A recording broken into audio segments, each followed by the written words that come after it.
नमस्कार, मैं विनोद कुमार शुक्ला। अड्डा पर आपका स्वागत है। वंदे मातरम गाने से या वंदे मातरम बोलने से बहुत सारे मुसलमान नेताओं को गुरेज होता रहा है और वो संसद में भी, जब संसद का समापन होता था तो जो उसमें रिचुअलिस्टिक गाना होता था, वंदे मातरम गाया जाता था सामूहिक रूप से, उसमें ज़्यादातर लोग अनुपस्थित हुआ करते थे, विशेष रूप से मुस्लिम सांसद, और वो इसको बिना छिपाए खुलकर बोलते भी थे। बहुत सारे संभल के पूर्व सांसद जो अब दिवंगत हो गए हैं वो उस पर खुल के बोलते थे। लेकिन आज जो संसद में हुआ, हैदराबाद के सांसद असदुद्दीन ओवैसी ने जब ये नारा दिया, जय भीम, जय मीम, जय तेलंगाना, जय फिलिस्तीन, और वो जय हिंद बोलना उन्होंने मुनासिब नहीं समझा। ये अपने आप में बहुत अचरज वाली और विचित्र सी बात है कि भारत का सांसद, भारत के एक लोकसभा क्षेत्र का सांसद, वो भारत जय हिंद बोलने से, भारत माता की जय की तो बात छोड़ दीजिए, या जिंदाबाद और किसी अन्य नारे की बात तो छोड़ दीजिए, वो जय हिंद बोलने से गुरेज कर रहा है। वो जय फिलिस्तीन तो बोल रहा है, जय हिंद बोलने से गुरेज कर रहा है। ये अपने आप में न केवल शर्मनाक बात है बल्कि चिंता का भी विषय है। अब असदुद्दीन ओवैसी की जो पार्टी है, ऑल इंडिया इत्तेहादुल मुस्लिमीन, अगर उसका ऐतिहासिक रूप से उसका बैकग्राउंड या उसकी पृष्ठभूमि देखी जाए तो ये कासिम रिजवी, जो निज़ाम के साथ जिनका वो हुआ था, कासिम रिजवी की जो का बनाया हुआ राजनीतिक दल है, और उन्होंने एक राजाकरों का एक संगठन बनाया था जो वॉयलेंट विरोध के माध्यम से और हिंदुओं को किलिंग के लिए जाने जाते हैं। और जब सरदार पटेल ने ऑपरेशन पोलो करके उन सब को न केवल गिरफ्तार किया बल्कि ऑपरेशन पोलो में बहुत सारे लोग हताहत भी हुए, तब जा कर के रजाकर शांत हुए। वो अपने आप को पाकिस्तान से जोड़ रहे थे और लगातार निज़ाम को इस बात के लिए दबाव डाल रहे थे कि वो पाकिस्तान के साथ एक्सीड करें, जो इंस्ट्रूमेंट ऑफ एक्सेशन है वो पाकिस्तान वाला साइन करें और पाकिस्तान के साथ जाएं।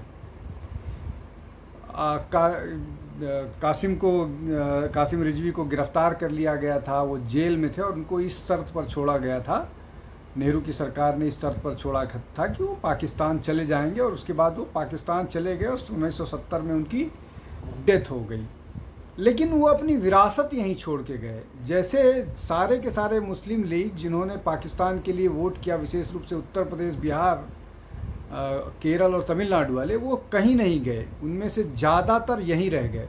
वैसे ही राजाकर के नेता दो चार जरूर चले गए, लेकिन राजाकर मानसिकता वाले लोग या राजाकर की जो सेना में थे वो ज़्यादातर यहीं रह गए।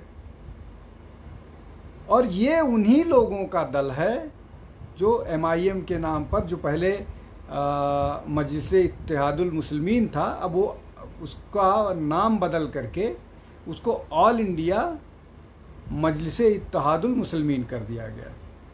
अब ये इनका रजाकर से क्या संबंध है या नहीं है, इसको मुझे कहने की ज़रूरत नहीं है। असदुद्दीन ओवैसी के छोटे भाई अकबरुद्दीन ओवैसी ये दावा कर चुके हैं, उन्होंने कहा है, कहते हैं वो कि हम रजाकरों की संतान हैं, हम रजाकर्स हैं, हम सबको मज़ा चखाने वाले लोग हैं। तो ये उस मानसिकता के लोग, और उसी मानसिकता के कारण आज जो संसद में हुआ, उससे ये लगता है कि अब भी क्या भारत के नाम पर या हिंद के नाम पर क्या वो जय हिंद कहने में उनको अभी भी गुरेज है, संकोच है। जय फ़िलिस्तीन कह सकते हैं। अपनी आइडेंटिटी वो भारत से जोड़ते हैं, फ़िलिस्तीन से जोड़ते हैं, या कहाँ से जोड़ते हैं, और ऐसा क्यों करते हैं। और इसको हमारी संसद, हमारी अदालतें और हमारे सारे संस्थान किसी कारण से टॉलरेट करते हैं, चाहे वोट बैंक की पॉलिटिक्स हो, अपीजमेंट की पॉलिटिक्स हो, या डर हो। इन सब के कारण इसको टॉलरेट किया जाता रहा है। मैंने अकबरुद्दीन ओवैसी की बात की। असदुद्दीन ओवैसी भी लगातार भड़काऊ बातें करते रहे हैं। वो भी पिछले चुनाव के समय ये कह चुके हैं कि जब मोदी नहीं रहेगा, योगी नहीं रहेगा, तो पुलिस को कौन बचाएगा। इस तरह की बातें वो कर चुके हैं। हालांकि एक और नैरेटिव चलाया जाता है, एक और नैरेटिव ये चलाया जाता है कि ये इंसाइट करते हैं, कम्युनल फीलिंग इंसाइट करते हैं, और जिसके कारण भाजपा को फ़ायदा होता है। पोलराइज करने में ये भाजपा को मदद करते हैं। हिंदू मुस्लिम पोलराइज होता है तो हिंदू भी पोलराइज होता है। तो क्या ये जो भाजपा की बी टीम है, वो क्या इस बार भाजपा की बी टीम ने भाजपा का साथ छोड़ दिया, और वो इस बार जो बात निकल कर के आ रही है कि मुस्लिम मतदाताओं ने भाजपा को हराने के लिए वोट किया, तो क्या असदुद्दीन ओवैसी और उनकी पार्टी का जो इतना सबड्यूड कैंपेन था, कहीं पर वो कैंपेन नहीं कर रहे थे, ज़्यादा सीटों पर लड़ नहीं रहे थे, लड़ भी रहे थे, चुनाव लड़ भी रहे थे। जैसे उत्तर प्रदेश में उन्होंने केंद्रीय मंत्री अनुप्रिया पटेल की बड़ी बहन के साथ एक संगठन बनाया, पल्लवी पटेल के साथ एक अलायंस बनाया था। उस अलायंस में PDM, पिछड़ा, दलित और मुसलमान का एक कॉम्बाइन बनाने की कोशिश की, लेकिन वो कहीं भी चुनाव में नज़र नहीं आई। बिहार में वो चुनाव में नहीं नज़र आए, पश्चिम बंगाल में चुनाव में कहीं नहीं नज़र आए, हैदराबाद की एक सीट पर वो कन्फाइंड थे, यहाँ तक कि तेलंगाना में भी बहुत ज़्यादा वो कहीं नहीं नज़र आ रहे थे।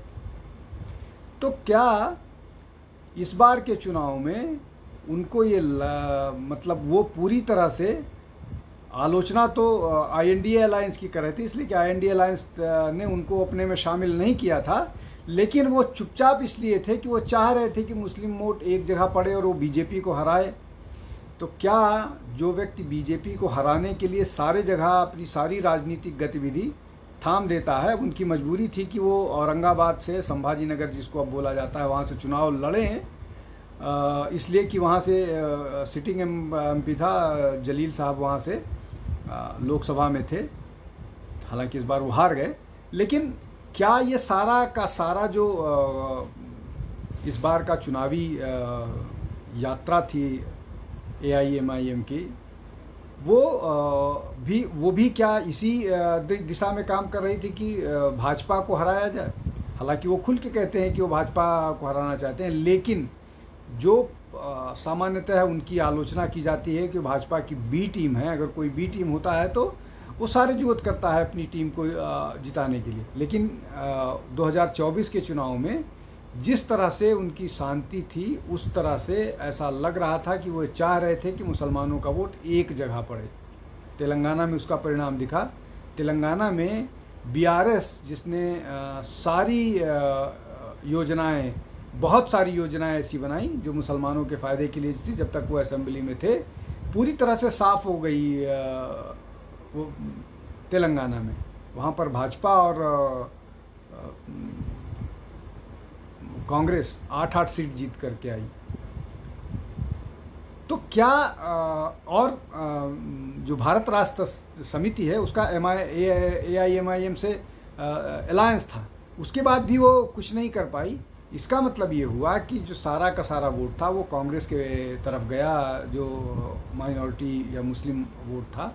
और ये असदुद्दीन ओवैसी चाहते थे कि हमारा अलायंस चाहे जिससे हो, लेकिन बीजेपी हारनी चाहिए। फिर वो बीजेपी की बी टीम हुई या वो किसकी बी टीम हुई, ये हमारे दर्शकों का निर्णय होगा। और वो वोट क्यों नहीं ट्रांसफ़र कर पाई बीआरएस को? बीआरएस क्यों बुरी तरह से हारी तेलंगाना में? किसी ज़माने में यूपीए के साथ रहने वाली असदुद्दीन ओवैसी की पार्टी अभी उनसे दूरी बनाए हुए, लेकिन जिस तरह से देश भर में जो मुसलमानों का वोट है वो कांग्रेस की तरफ जा रहा है, उस को देखते हुए असदुद्दीन ओवैसी या उनके राजनीतिक दल ने लगता है कि इस तरह का स्ट्रेटजी अपनाया कि हम अपनी सीट तो जीत लेते हैं, बाकी मुसलमान वोट वहीं करें जहां भाजपा को हरा पाए। तो ये भी एक स्ट्रेटजी का हिस्सा था।